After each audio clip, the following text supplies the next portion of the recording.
أما بعد فأعوذ بالله من الشيطان الرجيم بسم الله الرحمن الرحيم وقضى ربك ألا تعبدوا إلا إياه وبالوالدين إحسانا إما يبلغن عندك الكبر أحدهما أو كلاهما فلا تقل لهما أف ولا تنهرهما وقل لهما قولا كريما واخفض لهما جناح الذل من الرحمة وقل رب ارحمهما كما ربياني صغيرا وقال النبي صلى الله عليه وسلم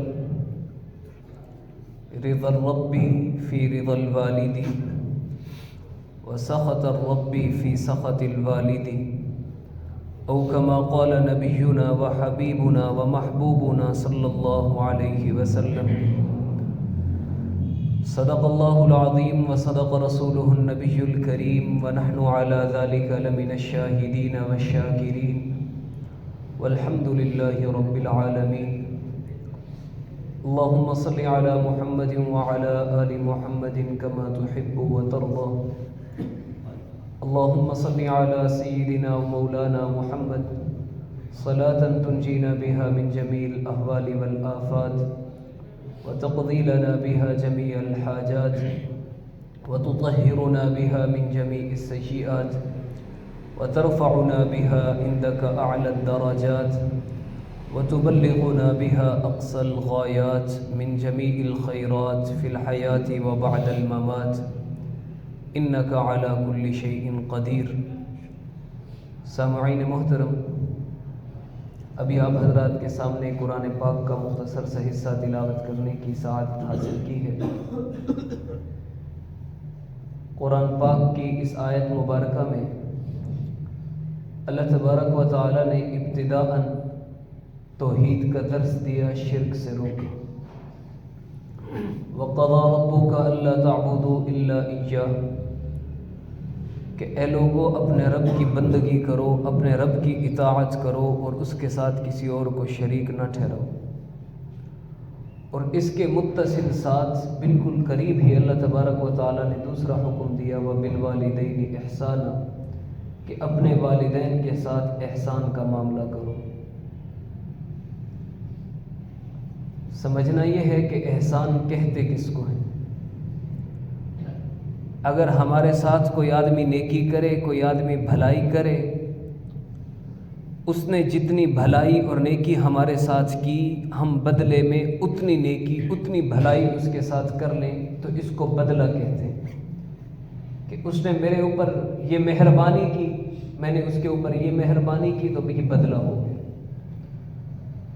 اگر کسی انسان نے آپ پر مہربانی کم کی، آپ اس کا بدلہ دگنا چگنا کر کے واپس دیتے ہیں تو یہ احسان کہلاتا ہے، اس کو احسان کہا جاتا ہے۔ تو اللہ تبارک و تعالی ارشاد فرماتے ہیں وَقَضَى رَبُّكَ أَلَّا تَعْبُدُوا إِلَّا إِيَّاهُ وَبِالْوَالِدَيْنِ إِحْسَانًا إِمَّا يَبْلُغَنَّ عِندَكَ الْكِبَرَ أَحَدُهُمَا، کہ جب تمہارے والدین سن بڑھاپے کو پہنچ جائیں، بڑھاپے کی عمر کو پہنچ جائیں، تو پھر تم اپنے ماضی میں جھانک کر دیکھو، اپنا ماضی دیکھو، اپنا بچپنا دیکھو، اپنی پیدائش دیکھو، اور پھر اپنے اوپر اپنے والدین کے احسانات کو شمار کرو، گنو کہ تمہارے والدین نے تمہاری پیدائش سے اب تک اپنے بوڑھے ہونے تک تمہارے اوپر کتنے احسانات کیے، اور پھر جتنا انہوں نے تمہارے ساتھ کیا اس سے دگنا چگنا بدلہ ان کو چکاؤ، ان کو واپس کرو، احسان کرو ان کے اوپر۔ تو اللہ تبارک و تعالی نے قرآن پاک میں مختلف مقامات پر والدین کی عظمت کو، ان کے مقام کو، ان کے مرتبے کو بار بار ذکر فرمایا اور لوگوں کو اس طرف راغب کیا، ترغیب دی کہ اپنے والدین کے ساتھ اچھا سلوک کرو، اور ارشاد فرمایا کہ جب تمہارے والدین بڑھاپے کو پہنچ جائیں تو پھر تم اپنی زبان سے انہیں اف تک بھی نہ کرو۔ یہ اف کی امام رازی رحمۃ اللہ علیہ نے 12 تفسیریں کی ہیں کہ اف کا مطلب کیا ہے۔ ایک انہوں نے اف کا ترجمہ یہ کیا کہ آدمی کے ہاتھ کے اوپر کوئی چھوٹا سا ذرہ گر جائے اور آدمی اپنے ہاتھ کو منہ کے قریب کر کے پھونک مار کے اس ذرے کو جیسے دور کرتے ہیں تو پھونک مارنے سے آواز نکلتی ہے، اتنی آواز بھی اپنے والد کے سامنے نہ نکالو، والدین کے سامنے نہ نکالو۔ اور حضرت تھانوی رحمۃ اللہ علیہ نے وَلَا تَقُلْ لَهُمَا اف میں اف کا ترجمہ کیا ہے کہ والد کے سامنے ہوں نہ کرو، اپنے والدین کے سامنے ہوں بھی نہ کرو۔ وہ جتنی مشکل سے مشکل بات کہہ دیں، جتنا سخت جملہ کہہ دیں، تمہاری طبیعت کے ناگوار ہو، تمہیں اچھا نہ لگے، لیکن تم نے اف نہیں کرنی اپنے والدین کے سامنے، والدین کا احترام کرنا ہے۔ ایک ماں، ایک لڑکی جب ماں بنتی ہے، اگر اس پر آدمی تھوڑا سا غور کرے کہ شادی ہونے سے پہلے، ماں بننے سے پہلے ایک لڑکی نے 23 سال زندگی گزاری ہے، 22 سال زندگی گزاری ہے، بالکل لاپرواہی میں گزاری، اس کو کسی کی غرض نہیں ہوتی کیا ہو رہا ہے کیا نہیں ہو رہا، اس کو کوئی پرواہ نہیں، گھر میں تاخیر سے اٹھتی ہے، دیر سے اٹھتی ہے، گھر والے اٹھا اٹھا کے تھک جاتے ہیں، ماں بار بار تانے دیتی ہے کہ بیٹی جلدی اٹھنے کی عادت ڈال لو، پرائے گھر جاؤ گی، ساس کیا کہے گی، وہ نہیں اٹھتی۔ وہی لڑکی جب ماں بنتی ہے، اس کا معصوم بچہ صبح سحری کے وقت میں رونے کی معمولی سی آواز نکالتا ہے، بچی اٹھ جاتی ہے، ہڑبڑا کے بیٹھ جاتی ہے، پریشان ہو جاتی ہے، تڑپ جاتی ہے کہ میرے لخت جگر کو کیا ہو گیا، کیوں؟ اب وہ ماں بن چکی ہے۔ اسی طرح سے ایک لڑکا جب تک اس کی شادی نہیں ہوئی ہوتی، وہ مہنگے مہنگے کپڑے خریدتا ہے، جہاں سے بھی پیسے ملتے ہیں وہ جمع کر کے رکھتا ہے، اس کے سامنے کچھ گولز ہوتے ہیں، کچھ چیزیں ہوتی ہیں، یعنی وہ پیسے جمع کرتا ہے کہ میں نے اپنے لیے فلاں پرفیوم خریدنا ہے، وہ پیسے جوڑ جوڑ کے رکھتا ہے کہ میں نے فلاں برانڈ کا سوٹ خریدنا ہے، وہ پیسے جوڑ جوڑ کے رکھتا ہے کہ میں نے فلاں طرح کا کوٹ لینا ہے، وہ پیسے سنبھال سنبھال کے رکھتا ہے کہ میں نے فلاں برانڈ کے شوز لینے، وہ اپنی ہر خواہشات کو پورا کرتا ہے۔ لیکن جب وہ لڑکا باپ بن جاتا ہے، اس کے بعد اس کو اپنے کپڑوں کی پرواہ نہیں رہتی، اس کو اپنے جوتوں کی پرواہ نہیں رہتی، اس کو اپنے خوراک کی، اپنی غذا کی، اپنے آرام کی اس کو کوئی پرواہ نہیں ہوتی۔ پھر اس کا مطمع نظر، اس کی سوچ کا محور صرف اس کی اولاد بن جاتی ہے۔ وہ ہر وقت یہ سوچتا ہے کہ کیسے میں اپنے اولاد کو زیادہ سے زیادہ کمفرٹ کروں، کیسے میں ان کو بہتر سے بہترین عطا کرتا چلا جاؤں۔ وہ اپنی فکر نہیں کرتا۔ عید آنے والی ہے، وہ اولاد کی فکر کرے گا کہ میری بیوی کے کپڑے کیسے ہوں، میری اولاد کے کپڑے کیسے ہوں، اپنے کپڑوں کی اس کو فکر نہیں رہتی۔ عید آنے والی ہے، بچوں کے جوتے کیسے ہوں، بچوں کے لیے دیگر سامان کیسے اور کہاں سے بہترین لیا جائے، اپنے لیے اس کو فکر نہیں رہتی۔ اب اس کی زندگی جینے کا مقصد اپنی اولاد کی خوشیاں بن جاتا ہے۔ تو والدین اپنی اولاد کے لیے بہت زیادہ قربانیاں دیتے ہیں، بہت زیادہ تڑپتے ہیں۔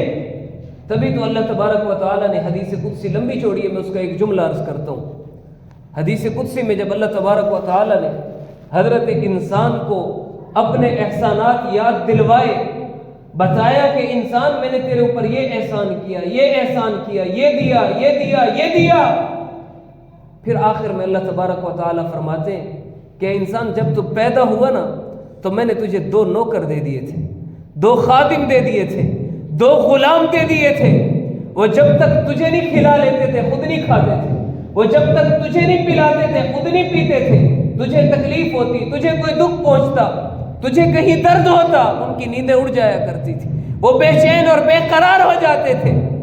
اگر وہ تیری آنکھوں میں آنسو دیکھتے تو وہ تڑپنے لگ جایا کرتے تھے، تیرے جسم میں کوئی زخم لگتا، تکلیف وہ اپنے وجود میں محسوس کیا کرتے تھے۔ اللہ تبارک و تعالیٰ نے ماں باپ کو اولاد کا غلام کہا ہے، اور حقیقت بھی یہی ہے کہ ایک نوکر کی طرح باپ اپنی اولاد کی مزدوری میں لگا ہے، لوگوں کے تانے سن رہا ہے، زمانے کی گردش ایام کے جو چکی میں وہ مسلسل پستا چلا جا رہا ہے۔ کبھی کوئی دفتر میں ملازم ہے تو اس کو بالا افسران کبھی دھمکاتے، کبھی ڈراتے، کبھی ڈانٹ دیتے، وہ ڈانٹ سن کر گردن جھکا کر، نگاہیں جھکا کر سائڈ میں ہو جاتا ہے۔ کوئی مزدوری کرنے جاتا ہے، اس کو مالک ڈانٹ پلا دیتے ہیں۔ ہر انسان اپنی اولاد کی خاطر ہر قسم کی بات کو برداشت کرتا ہے، اولاد کے رزق کی خاطر ہر قسم کی تکلیف کو برداشت کرتا ہے، دھوپ کی اس کو فکر نہیں رہتی، سائے کی اس کو فکر نہیں رہتی، سردی گرمی کا احساس بھول جاتا ہے، بس لگا ہوا ہے اولاد کے لیے۔ اور ماں اولاد کو 9 ماہ تک اپنے پیٹ کے اندر رکھتی ہے۔ حضرت عبداللہ بن عمر رضی اللہ تعالی عنہما مطاف میں تھے، طواف کر رہے تھے، ایک آدمی آیا، اس نے کہا کہ حضرت میں نے خراسان سے اپنی ماں کو اپنے کندھوں پہ بٹھایا، راستے میں کہیں ماں کا قدم میں نے زمین پہ نہیں لگنے دیا، پھر اپنے کندھوں پہ اٹھا کے میں نے ماں کو سارے مناسک حج ادا کرائے ہیں، کہ میں نے ماں کا حق ادا کر دیا؟ حضرت عبداللہ بن عمر رضی اللہ تعالیٰ عنہما نے فرمایا کہ نہیں بھائی، یہ تو اس کی اس ایک سانس کا بدلہ بھی نہیں ہے کہ جب تیری ولادت کا عین وقت تھا، تیری پیدائش کے وقت وہ جو گہری گہری سانسیں لے رہی تھی، اس کی ایک سانس کا بدلہ بھی تم نے ادا نہیں کیا، اور تم کہتے ہو میں نے ماں کا بدلہ چکا دیا۔ حضرت با یزید بسطامی رحمۃ اللہ علیہ وقت کے بہت بڑے ولی گزرے، بہت بڑے اللہ والے گزرے، وہ اپنی ماں کی خدمت میں حاضر ہوئے، ماں سے عرض کرتے ہیں کہ اماں آپ مجھے اپنے حق بخش دو، میں نے جو آپ کی خدمت کرنی ہے وہ آپ مجھے معاف کر دو، میں اللہ کو راضی کرنا چاہتا ہوں، میں اللہ سے لو لگا چکا ہوں، میں اللہ کی بارگاہ میں اپنے آپ کو وقف کرنا چاہتا ہوں، تو جب خدا کی بندگی کروں گا تو آپ کی خدمت میں ہر جائے گا، تو آپ مجھے معاف کر دیں، مجھے بخش دیں۔ ماں نے کہا کہ ٹھیک ہے، میں نے اپنی خدمت تجھے بخشی ہے، جا۔ حضرت بایزید بسطامی رحمۃ اللہ علیہ 12 سال تک جنگلات میں گھومتے رہے، جنگلات میں بیٹھ کر اللہ اللہ کی ضربیں لگاتے رہے۔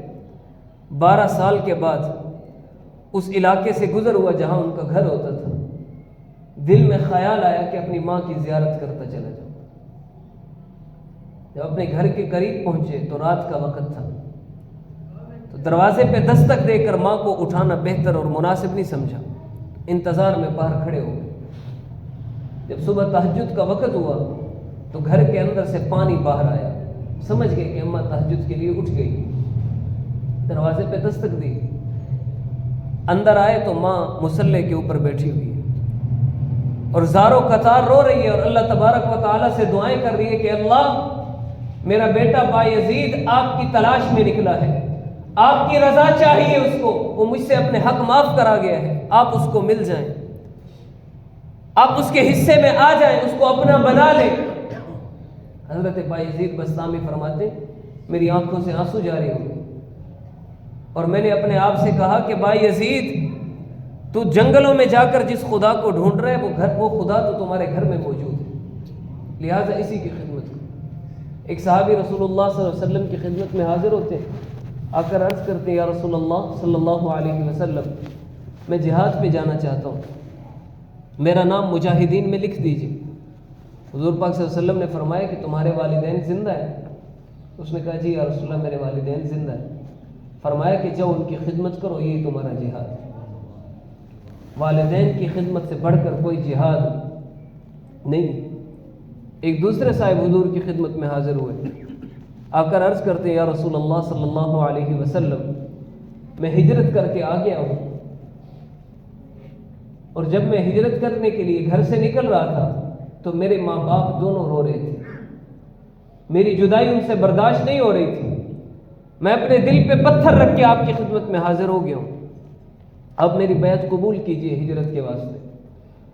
رسول اللہ صلی اللہ علیہ وآلہ وسلم نے جواب دیا ارجع، تم اپنے والدین کی طرف لوٹ جاؤ، جیسے ان کو روتا ہوا چھوڑ کے آئے ہو اب جا کر ان کو ہنساؤ، یہی تمہاری ہجرت ہے، اسی میں تمہارے لیے سب سے بڑا اجر ہے۔ عرض کرنے کا مقصد یہ ہے کہ جہاد بڑا فریضہ، بہت بڑا کام ہے، میدان عمل میں اتر کر خدا کے دشمنوں کے ساتھ لڑنا بہت عظیم کام ہے، لیکن رسول اللہ صلی اللہ علیہ وآلہ وسلم نے فرمایا کہ اس عظیم کام سے مقدم والدین کی خدمت ہے۔ اپنے گھر بار کو چھوڑ دینا، ہجرت کرنا اللہ کی رضا کی خاطر، اپنا علاقہ چھوڑنا، اپنے خاندان کو چھوڑنا، اپنے گھر کو چھوڑنا، رشتہ داروں کو چھوڑنا بہت بڑا عمل ہے شریعت کی نگاہ میں۔ جب حضور کی خدمت میں حاضر ہوئے، حضور نے فرمایا کہ اس سے بڑا عمل والدین کی خدمت ہے۔ اس کے تناظر میں علماء فرماتے ہیں کہ اگر کوئی آدمی اپنے والدین کا نافرمان ہے تو اس کی نماز قبول نہیں ہوتی، اس کی زکوٰۃ قبول نہیں ہوتی، اس کا حج قبول نہیں ہوتا، اس کے نفلی صدقات قبول نہیں ہوتے، جس سے اس کے والدین ناراض ہیں زندگی میں۔ ایک صحابی کا واقعہ، حضرت علقمہ رضی اللہ تعالیٰ، دنیا کے سارے کتب، ابدال، اولیاء جمع ہو جائیں، کسی صحابی کے پاؤں سے لگی ہوئی مٹی کے برابر بھی نہیں ہو سکتی۔ بہت بڑا مرتبہ۔ کل وعد اللہ الحسنى، جس مرتبے کا بھی صحابی ہو، اللہ تبارک و تعالیٰ نے تمام صحابہ کے ساتھ اپنی رضا کا وعدہ کیا، جنت کا وعدہ فرمایا۔ اور صحابہ کے بارے میں اللہ فرماتے ہیں صبغۃ اللہ ومن احسن من اللہ صبغہ، کہ اس جماعت صحابہ کو اللہ نے رنگ دیا ہے۔ بہت بڑا مرتبہ، بہت بڑا مقام ہے صحابہ کا۔ حضرت علقمہ رضی اللہ تعالیٰ، موت کا وقت قریب آیا، نظر کی حالت میں، بیوی بار بار کہتی ہے کلمہ پڑھ لو، کلمہ نہیں پڑھ سکتی۔ بیوی دوڑتی ہوئی رسول اللہ صلی اللہ علیہ وسلم کی خدمت میں حاضر ہوئی، آ کر عرض کرتی ہے یا رسول اللہ صلی اللہ علیہ وسلم، علقمہ کی موت کا وقت قریب ہے، کلمہ ادا نہیں ہو رہا۔ رسول اللہ صلی اللہ علیہ وآلہ وسلم دوڑتے ہوئے حضرت علقمہ کے پاس پہنچے، قریب آئے تو اس سے کہا کہ علقمہ کلمہ پڑھو۔ انہوں نے کہا یا رسول اللہ صلی اللہ علیہ وسلم میں پڑھ نہیں پا رہا ہوں، الفاظ ادا نہیں ہو رہے، زبان پہ نہیں آتے۔ حضور نے فرمایا کہ تمہارے والدین زندہ ہیں؟ عرض کرتے ہیں یا رسول اللہ میری والدہ زندہ ہے۔ فرمایا کہ والدہ ناراض ہیں؟ عرض کرتے ہیں جی یا رسول اللہ صلی اللہ علیہ وسلم خفا ہیں۔ حضور نے فرمایا فوراً اس کی ماں کو بلایا جائے۔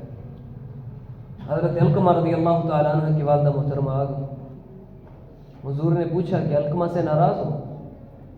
والدہ کہتی ہے کہ ہاں ناراض ہوں۔ حضور نے فرمایا اس سے گستاخی ہوئی، اس سے بے ادبی ہوئی، میں معافی چاہتا ہوں، اس کو معاف کر دو۔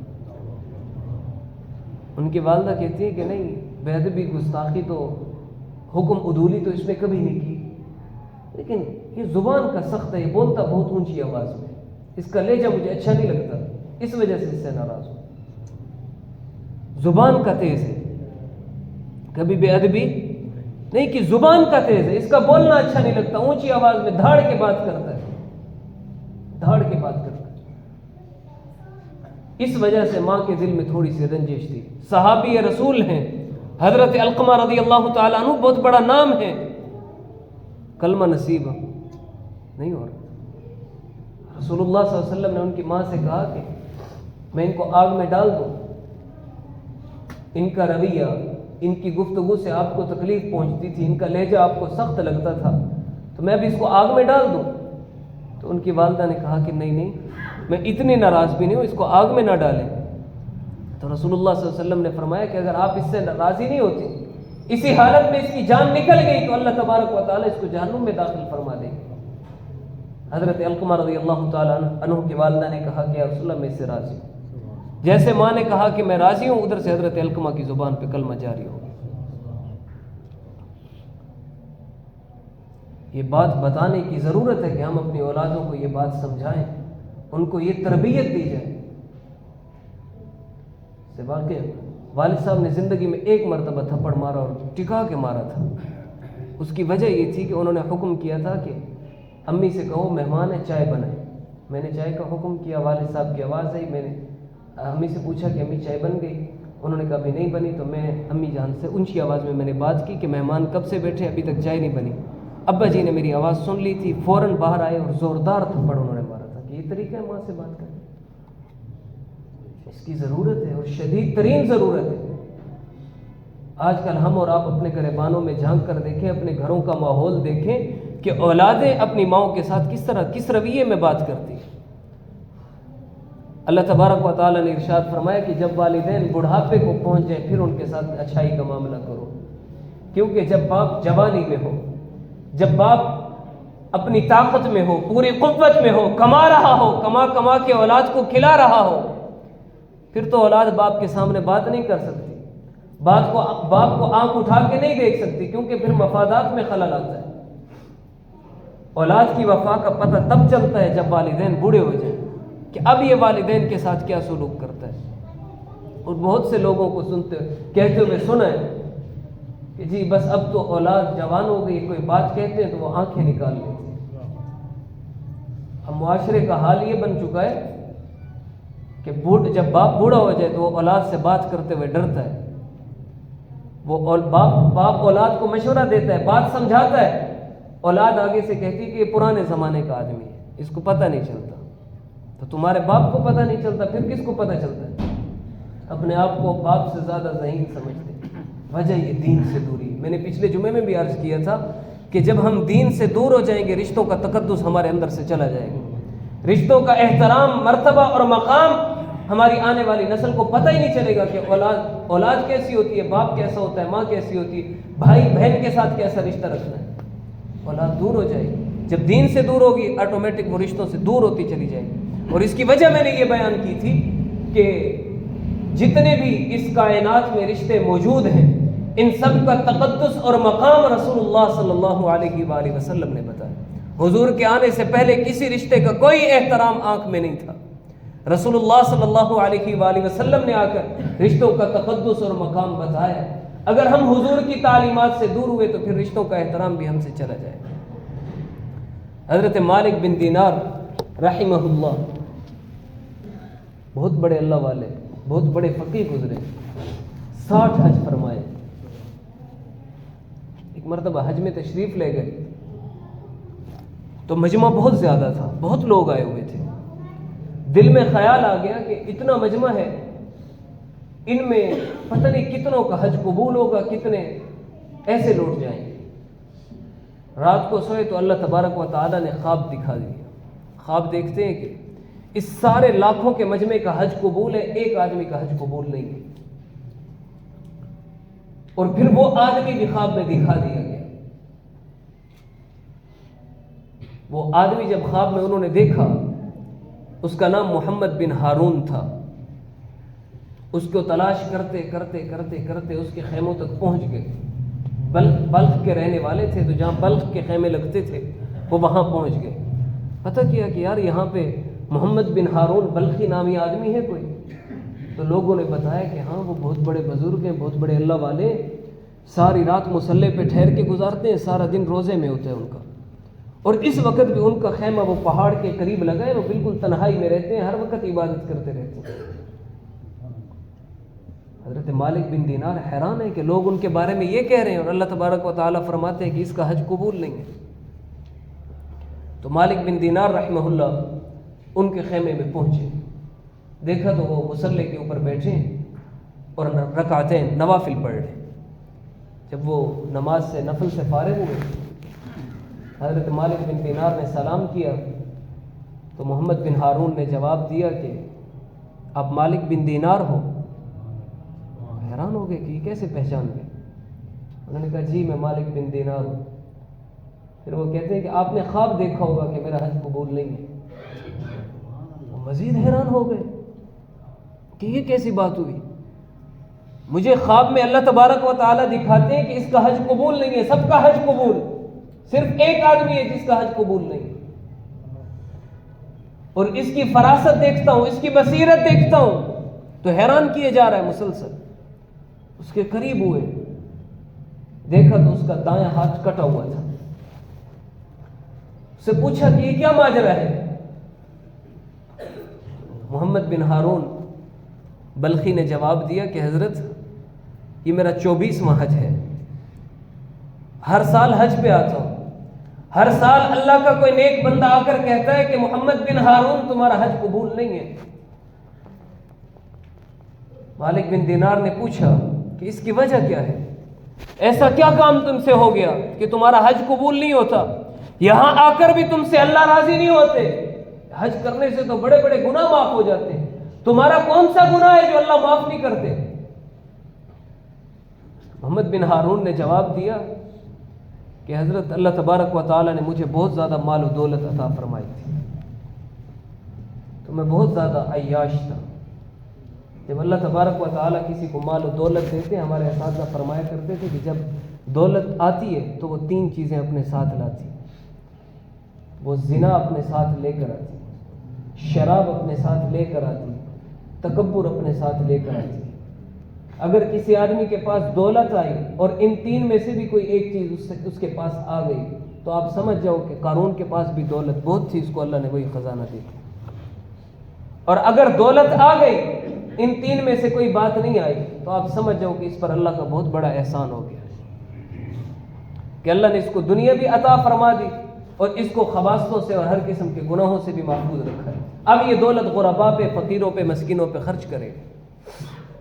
تو بہرحال وہ کہتے ہیں کہ میرے پاس دولت زیادہ تھی، میں بہت زیادہ عیاش ہو گیا تھا، شراب پیتا تھا، شراب کے نشے میں مست رہتا تھا۔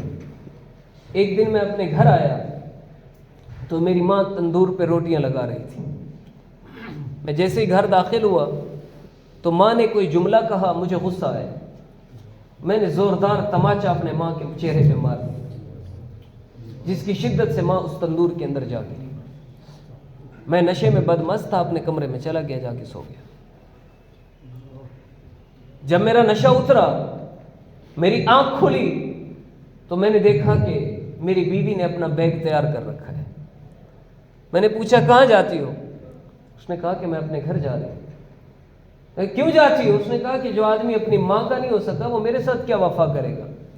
کہا کیا بنا میری ماں کا؟ کہ تم نے تھپڑ مارا تھا، تندور میں گر گئی تھی، وہ مر گئی، اس کی تدفین بھی ہو چکی ہے۔ اس نے کہا کہ اچھا مجھے کیوں نہیں اٹھایا گیا، مجھے کیوں نہیں بتایا گیا؟ میری ماں مر گئی، میں اس کے جنازے میں شریک ہوتا، اس کو قبر میں اتارتا۔ تو بیوی نے کہا کہ تمہاری ماں نے یہ بات کی تھی کہ اس کو میری تدفین میں اور جنازے میں شریک ہونے کی اجازت نہیں ہے۔ تو وہ آدمی کہتا ہے مالک بن دینار رحمہ اللہ سے کہ حضرت وہ دن ہے اور آج کا دن ہے، میری آنکھوں سے ایک لمحے کے لیے بھی آنسو نہیں رکتے، اور جس ہاتھ سے میں نے اپنی ماں کو تھپڑ مارا تھا وہ ہاتھ میں نے اسی دن کلہاڑی سے کاٹ دیا، اور اب ہر سال آتا ہوں، حج کرتا ہوں، ایک اللہ کا ولی آ کے خبر دیتا ہے کہ تیرا حج قبول نہیں ہوا۔ اس کی ساری کارگزاری سننے کے بعد حضرت مالک بن دینار رحمہ اللہ نے اس کے چہرے پہ تھپڑ رکھ کے دے اور ارشاد فرمائے کہ تو اسی کا حقدار ہے جو تم نے ظلم کیے۔ وہاں سے چلے گئے، رات کو سوئے، پھر خواب میں رسول اللہ صلی اللہ علیہ وسلم کی زیارت ہو۔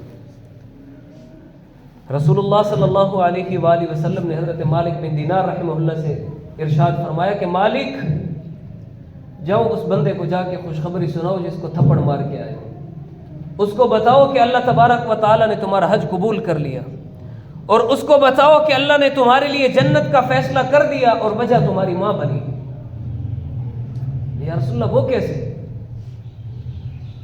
کہ جب اس کو لایا جائے گا اللہ تبارک و تعالیٰ کے سامنے، اللہ تبارک و تعالیٰ اس کے جہنمی ہونے کا فیصلہ کریں گے تو یہ مڑ مڑ کر اپنی ماں کو دیکھے گا کہ اماں اور تو گناہ کوئی نہیں تھا، ہر گناہ کی معافی میں اللہ سے مانگ آیا ہوں، عبادات کر کر کے تھک آیا ہوں، اب صرف آپ کا حق باقی رہ گیا، آپ کی وجہ سے میں جہنم میں جا رہا ہوں۔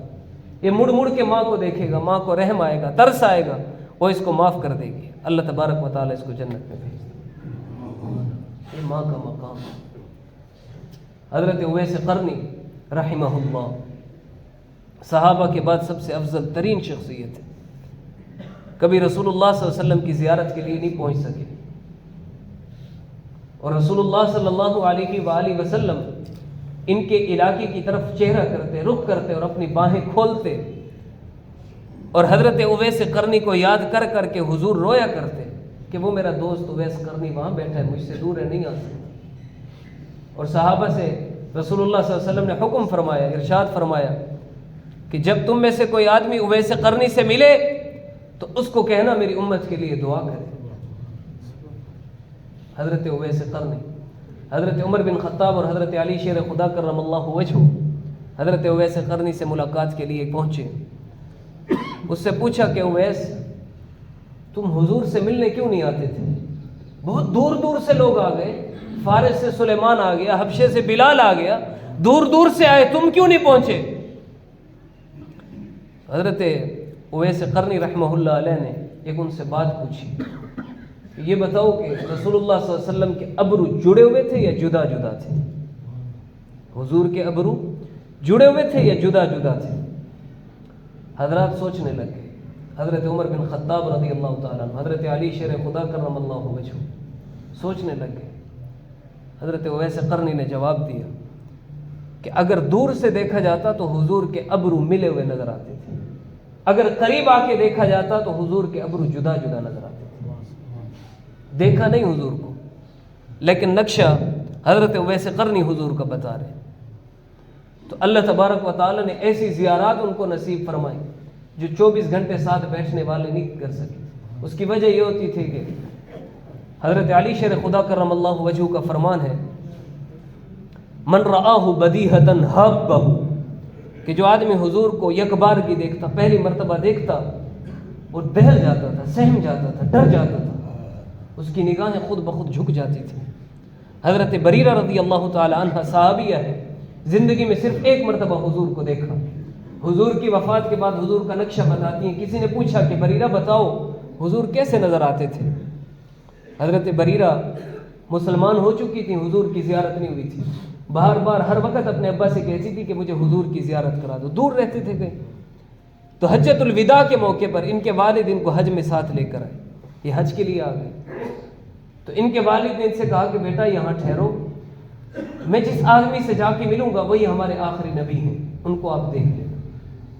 یہ دور ٹھہری تھی، والد جا کر حضور سے مصافحہ کرتے ہیں، ملاقات کرتے ہیں۔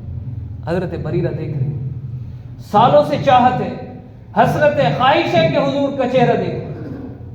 آج جب دیکھنا چاہا، حضور کے چہرے کی طرف دیکھا، تو بعد میں پوچھنے والوں کو جواب دیتی ہیں کہ میں نے جب حضور کی زلفیں دیکھی، حضور کا چہرہ دیکھا تو وہاں نگاہ نہیں ٹھہر سکتی تھی، میری نگاہیں متحمل نہیں تھیں کہ میں حضور کا حسن دیکھتی، وہ میری نگاہ حضور کے چہرے سے، حضور کی زلفوں سے نیچے آتی آتی آتی آتی حضور کے پاؤں پہ آ کے رکی۔ حضور سواری پہ سوار تھے، میں نے حضور کے قدمین کو دیکھا۔ اوے بریرہ وہ کیسے تھے؟ حضرت بریرہ کہتی ہیں کہ میں نے حضور کے پاؤں کی جو چھوٹی انگلی ہوتی ہے میں نے اس کو دیکھا تھا، اور خدا کی قسم آج تک میں نے اتنا حسین نظارہ کوئی نہیں دیکھا جو حضور کی چھوٹی انگلی کا نظارہ تھا۔ تو کوئی بھی حضور کو آنکھ بھر کے دیکھ نہیں سکتا تھا۔ تو حضرت اویس قرنی کو اللہ نے وہ مقام دیا کہ حضرت عمر بن خطاب رضی اللہ تعالیٰ عنہ اور حضرت علی شیر خدا کرم اللہ وجہہ جیسے جلیل القدر صحابی ان کی ملاقات کے لیے جاتے ہیں اور ان سے درخواست کرتے ہیں کہ اویس ہمارے لیے دعا کر دو، ہمارے لیے دعا کر دو۔ اور حضرت اویس قرنی ان حضرات کے لیے دعا کرتے ہیں۔ اس کی وجہ کیا تھی کہ حضرت اویس قرنی کی والدہ بوڑھی تھی، والدہ بزرگ تھی، ان کی خدمت کرنے والا کوئی نہیں تھا، تو یہ ان کو اکیلا چھوڑ کر رسول اللہ صلی اللہ علیہ وسلم کے پاس نہیں جا سکتے تھے، تو یہ اپنی والدہ کی خدمت میں مصروف رہے۔ اللہ تبارک و تعالیٰ نے اتنا بڑا بلند مقام عطا فرما دیا۔ یہ کس کی وجہ سے ہوا؟ ماں کی خدمت کی وجہ سے۔ رسول اللہ صلی اللہ علیہ وسلم کی خدمت میں ایک آدمی حاضر ہوا، اس نے آ کر عرض کیا رسول اللہ صلی اللہ علیہ وسلم مجھ سے گناہ ہو گیا۔ حضور نے فرمایا کہ تمہارے والدین زندہ ہیں؟ اس نے کہا نہیں یا رسول اللہ صلی اللہ علیہ وسلم فوت ہو چکے۔ حضور نے فرمایا اچھا تمہاری خالہ زندہ ہے؟ وہ کہتے ہیں جی یا رسول اللہ خالہ تو ہے۔ فرمایا کہ تم اس کی خدمت کرو، اللہ تمہارا گناہ معاف کر دے۔ رسول اللہ صلی اللہ علیہ وسلم نے ارشاد فرمایا کہ جو آدمی اپنے والدین کی خدمت کرے گا اللہ تبارک و تعالیٰ اس پر کبھی ذلت کی موت نہیں آنے دیں گے۔ جو آدمی اپنے والدین کو اپنی زندگی میں راضی رکھے گا اللہ تبارک و تعالیٰ کبھی اس پر رزق کی تنگی نہیں ہونے دیں گے، اس کے لیے رزق کے دروازے کھول دیے جائیں گے، رزق کے دروازے کھول دیے جائیں گے۔ اور بہت سی مثالیں، میں نے تو اپنی آنکھوں سے دو آدمیوں کو تو میں ایسے بائی نیم جانتا ہوں۔ ایک وقت تھا کہ ان کے پاس کچھ نہیں تھا، انہوں نے اپنے والدین کی خدمت کی اور اتنی خدمت کی کہ کوئی کسر باقی نہیں چھوڑی، اور والدین کو، والد کو انہوں نے خاص طور پر، ہم نے والد کے ساتھ ان کو دیکھا، انہوں نے ایسا والد کے ساتھ معاملہ رکھا جیسے کسی بوڑھے آدمی کو بڑھاپے میں اولاد مل جائے اور اکلوتا بیٹا مل جائے، وہ بوڑھا باپ اس اکلوتے بیٹے کی جس طرح پرورش کرتا ہے اس طرح سے وہ آدمی اپنے باپ کی خدمت کیا کرتا تھا۔ ان کے والد صاحب نے اکثر پروگراموں میں باہر جانا ہوتا تھا، ادھر جانا ہے ادھر جانا ہے، اور اکثر بے وجہ جانا ہوتا تھا۔ اس کے اپنے پاس پیسے نہیں ہوتے تھے باپ کو کرایہ دینے کے، وہ قرض لے کر باپ کو دیتا تھا کہ ابا جی لے جائیں، اور کبھی اس نے ماتھے پہ بل بھی نہیں لایا تھا کہ میرے پاس نہیں ہے ابا جی میں کہاں سے دوں، قرض لے کر باپ کو دیتا تھا۔ پھر وہ وقت آیا کہ اس کا اتنا وسیع کاروبار اللہ تبارک و تعالیٰ نے اس کو دیا کہ وہ خود بتاتا ہے کہ مجھے نہیں پتہ میرا کتنا کاروبار ہے، اس کو پتہ ہی نہیں۔ ایک دوسرا آدمی، یہ جو جس کی میں نے بات بتائی یہ بکھر کے رہنے والا، ایک دوسرے آدمی آپ کے DI خان کے، اس نے اپنے والد کی خدمت کی۔ وہ وقت آیا کہ اس نے سونے کی اینٹیں اس کے پاس ہم نے دیکھی اور پتہ نہیں کتنی بے شمار دیکھی، پہلے کچھ نہیں تھا۔ رسول اللہ صلی اللہ علیہ وسلم کا فرمان ہے کہ جو آدمی والدین کی خدمت کرے گا اللہ تبارک و تعالیٰ رزق کے دروازے کھول دے گا۔ پنجاب کے بہت بڑے خطیب ہیں مولانا منظور احمد صاحب، ان سے کسی بزرگ نے پوچھا کہ حضرت اپنی زندگی کا عجیب واقعہ بتائیں جو آپ نہ بھول پاتے ہو، ایسا واقعہ بتائیں۔ انہوں نے فرمایا کہ میں نے بیان کے لیے کسی علاقے میں جانا تھا، وہاں سے مجھے بڑی بڑی دھمکیاں ملنے لگیں کہ آپ نے اس بیان میں نہیں آنا، اس جلسے میں شرکت نہیں کرنی۔ وہاں کی انتظامیہ نے بھی مجھے کال کر کے کہا کہ حضرت آپ اس علاقے میں نہ آنا ورنہ معاملات خراب ہو جائیں گے، آپ نے نہیں آنا، سیکورٹی کے مسائل ہیں۔ مولانا منظور صاحب فرماتے ہیں کہ میں نے سوچ لیا کہ اب تو جانا چاہیے، اگر مر جاؤں گا تو اللہ کے راستے میں اللہ کے دین کی خاطر مر جاؤں گا، شہید ہو جاؤں گا، اس سے بڑی بات کیا ہے۔ فرماتے ہیں کہ میں نے ارادہ کر لیا، نیت کر لی کہ میں نے جانا ہے۔ فرماتے ہیں جس وقت میں نے نکلنا تھا تو میں اپنی ماں کے کمرے میں گیا، دیکھا کہ امی آرام فرمائیں، تو میں نے اٹھانا مناسب نہیں سمجھا، گھر سے نکلنے سے پہلے میں نے ماں کے قدم چوم لیے اور روانہ ہو۔ فرماتے ہیں کہ میں جلسے گاہ تک پہنچا، راستے میں کسی نے مجھے اف تک نہیں کیا، لمبا سفر تھا، بہت سی چیک پوسٹیں تھی جہاں رکنا لازم تھا، وہاں مجھے نہیں روکا گیا۔ جب میں نے بیان کر لیا، بیان سے میں فارغ ہوا، مجھے کسی سپاہی نے آ کر بتایا کہ DSP صاحب آپ کے انتظار میں، آپ کو بلاتے ہیں۔